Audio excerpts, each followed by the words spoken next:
This video will show you how to replace your coolant temperature sensor. Since the system is under vacuum, some people replace it without draining the coolant and then top up the system. If you are replacing it, now is a great time to do a coolant flush and fill.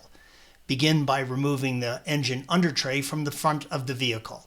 It is held in place by a series of T25 torque screws and push pins. Please follow the link provided at the end of this video for additional assistance with that task. Make sure the coolant is cold and drain the coolant.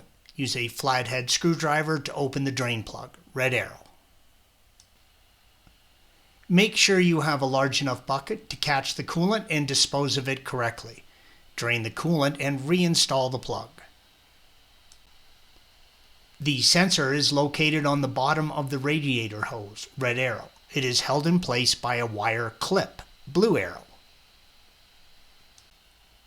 Release the tab on the electrical connector, red arrow, with a small flathead screwdriver and separate it from the sensor.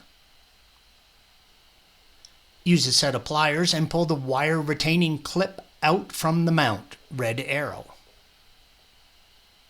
You can now pull the old sensor out from its mount. When installing the new sensor, it's a good idea to place some of the Porsche synthetic coolant grease on the gasket inside of the mount. Installation is the reverse of removal. You will now need to bleed and fill the system. Please follow the link provided at the end of this video for additional assistance with that task. Thanks for watching.